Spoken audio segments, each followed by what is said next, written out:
तो जो हमारे आराध्य हैं, भगवान हैं, गुरु हैं, तो क्यों ना उन पे समर्पित हो जाए। अभी हमारी बहन ने एक भजन गाया कि शिव को गुरु बना ले। शिव को गुरु तो बना ही रहे हैं, लेकिन आप समर्पित भी हो जाए पूरी तरह से।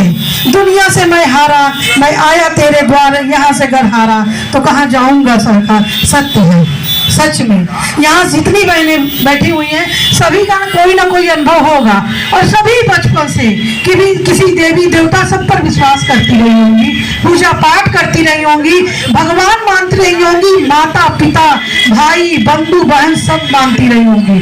लेकिन क्या किसी ने गुरु माना था? और अपने जीवन में हर एक व्यक्ति को गुरु बनाना चाहिए। कहते गुरु, बिना गुरु के ज्ञान नहीं प्राप्त होता, बिना गुरु के आपकी की गई पूजा भी सफल नहीं होती, बिना गुरु की गई आराधना आपका दान नहीं सफल होता है। तो क्यों ना गुरु बनाकर ही हम दान करें, सफल हो। कहते पूजा करने जब हम बैठते हैं, आसन बिछा के जब पूजा करने बैठे हैं, तो हमारे गुरु जी जिनसे हमने दीक्षा ली थी पहले, तो वो बताया करते थे कि आप जब पूजा करने बैठते हैं तो इंद्रदेव और इंद्रदेव के गण आसपास खड़े होते हैं, क्योंकि इंद्रदेव वैसे तो चोर नहीं थे, लेकिन उनको भी एक ललक थी, करते कुछ नहीं थे, करना कुछ नहीं था, मस्त मगन, लेकिन बस ये जानते थे कि कब किसकी पूजा पाठ का फल मुझे मिल जाए। वो पूजा पाठ का फल लेने के चक्कर में जहां भी कोई पूजा पाठ करता तो बगल में बैठ जाते थे, अगल बगल बैठते थे, अर्चन करते, क्योंकि वो आसन के पास बैठते थे। आज भी अगर आप कोई पूजा प्रतिदिन घर पे करते हैं तो यह नियम है कि जब आप पूजा करते हैं और आसन बिछा कर बैठते हैं तो वो खुद देव और उनके गण वो घेर के खड़े हो जाते हैं। क्यों? क्योंकि उनको भी लालच है कि मुझे फल मिल जाए, लेकिन कुछ करना ना पड़े, कुछ करना ना पड़े। अब ये लिया और ये भागा। तो इसीलिए कहते हैं जब आप लोग पूजा करें तो जब पूरी पूजा आप समाप्त कर चुके, पहला तो आसन लेकर पूजा करें, और पूजा करने के बाद उसके नीचे जल डालकर कुछ नहीं, ओम इंद्राय नमः कुछ नहीं करिए। केवल आपको कुछ नहीं आता है, ओम इंद्राय नमः ओम शक्राय नमः नहीं कर सकते, कुछ मत कीजिए। पूजा अंतिम करने के बाद, प्रणाम करने के बाद ऐसे आसन थोड़ा सा उठाइए और जल डालिए, और वो जल लेकर के आंखों में नेत्रों में लगा करके और प्रणाम करते हुए उठ जाइए। वो पूजा आपकी अपनी होगी, उस पूजा का फल आपको मिलेगा। जब इंद्रदेव इतनी बड़ी चोरी करते थे तो हम क्यों ना चोरी करें, क्यों ना चोरी करें भाई। ये चोरी की है ना, शिव को गुरु बनाई है, तो लग रहा है इनको मिला पड़ा है। तो कोई किसी और के लिए नहीं करता, हर व्यक्ति अपने लिए करता है। अगर आज यहाँ लोग बैठे हैं, आज जगह जगह चर्चा हो रही है ना, तो वो किसी और के लिए नहीं कर रहा है। पहले तो वो जुड़ता क्यों है? अपने लिए जुड़ता है कि इन लोगों को देख रहे इतना फायदा हुआ, और देख रहे क्या स्थिति थी, फलाने का व्यक्ति आदमी दारू पीता था, फलाने के घर नहीं था, फलाने के बेटा ऐसे था, फलाने के पति हॉस्पिटल में थे, फला फला फला फला चीजें होती हैं। तो हमको लगता है भैया वो दीदी कह रही थी, मिली थी, कहती शिव को गुरु बना लो। अब करना ही क्या है, पकड़ पकड़ दुनिया भर की 5 लोगों से बैठ के बुराई करने से अच्छा हे गुरु दया करो, हे शिव गुरु दया। कुछ नहीं आ रहा, जब घबरा रहे हो, कुछ नहीं आ रहा तो बस गुरु को याद करो। बता तो रहे हो कि शिष्य तो बन ही चुके हो, कुछ नहीं समझ में आ रहा है, नहीं बोल पा रहे हो, मन से दया करो दया करो दया करो। तो शिव गुरु भी जान रहे दया हम ही से मांग रहा है, उनको भी पता है हम ही से दया मांग रहा है। फिर हमारा भला होने लगा। जब हमारा भला होने लगा तब समझ में आया इसने क्या पाया था। अब एक लालच और होती है कि इसको कुछ ज्यादा दे दिया गुरु जी ने, उसने कर्तव्य कितना किया इस पर किसी का ध्यान ही नहीं गया, उसको ज्यादा गुरु जी ने दे दिया, इस पर ध्यान गया। तो तुमको भी ज्यादा पाना है तो तुम भी वही काम करो। अच्छा वो काम कैसे करोगे? घर में बैठ के दया मांगोगे, नमः शिवाय का जाप करोगे। जब चर्चा करोगे ही नहीं तो कहां से दया मिलेगी?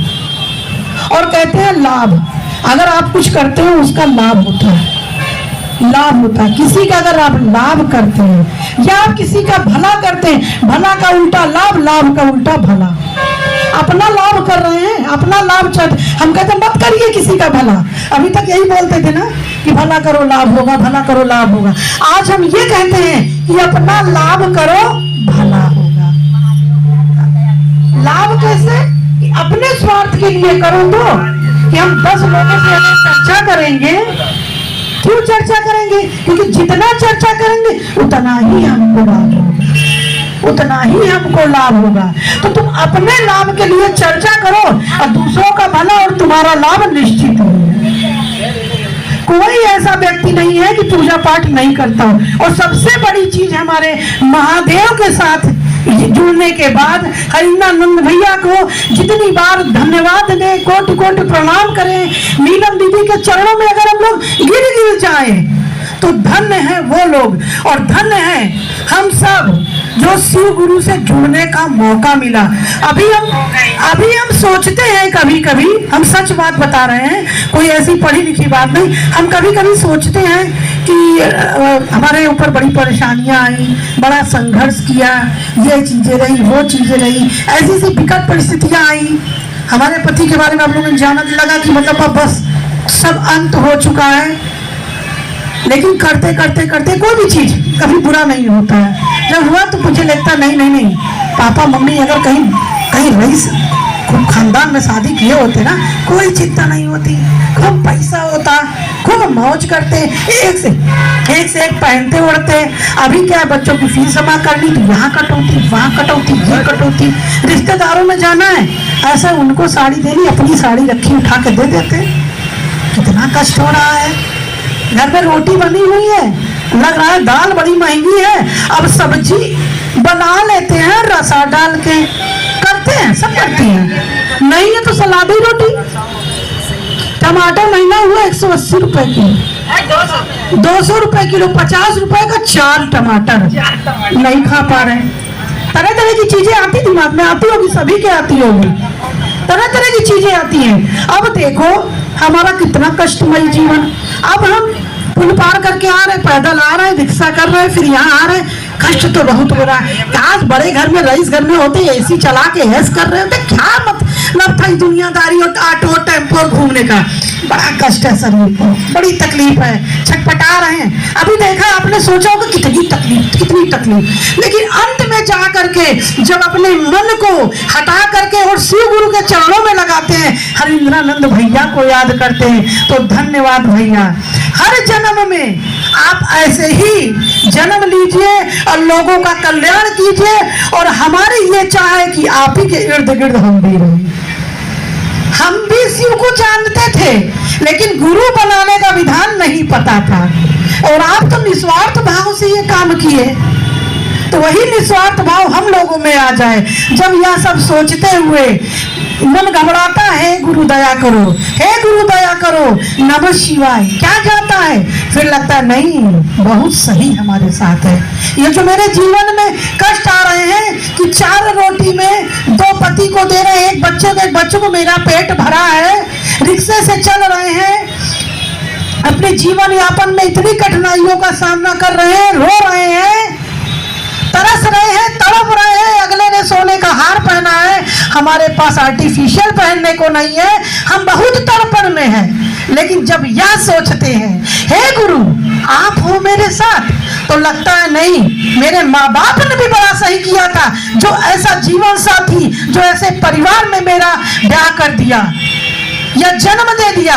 शायद लखनऊ में चर्चा नहीं होती, शायद फतेहपुर में चर्चा नहीं होती, शायद बांदा में, शायद बबेरू में, शायद कानपुर में चर्चा नहीं होती। तो हो सकता है हमारे पुण्य कर्मों का फल था, प्रताप था कि हमारे पति सही थे, नहीं सही थे, दारूबाज थे, अय्याजबाज थे, कुछ भी रहा हो, लेकिन उनके कर्मों का फल उनको, लेकिन हमारे कर्मों का फल था कि उनके उस गलत प्रवृत्ति के साथ जुड़ने के बाद भी हमें कौन मिला, शिव गुरु मिले, तब तो हम धन्य हो गए। तो सच पूछिए तो माला माल कौन है, हम हैं। सबसे बड़ा माला माल हम हैं, इससे बड़ी माल तो कुछ है ही नहीं है। और जितना अभी की जो भी जुड़ रहा है व्यक्ति, किसी को कोई भी दिक्कत होती है, हम रोटी बनाने का तरीका बता सकते हैं कि आगे जाइए, गेहूं ले आइए और पैसा कमाइए, लेकिन जो व्यक्ति लाचार है, और गेहूं भी नहीं ला सकता, गेहूं पिसा भी नहीं सकता, उसको क्या करेंगे? हम लोग एक बार दो बार देंगे ना व्यवस्था, उसके बाद जब कुछ नहीं समझ में आता तो किससे जोड़े कि ऐसा है, जिस जहां जुड़ के हमको फायदा मिला वहां जुड़ जाओ।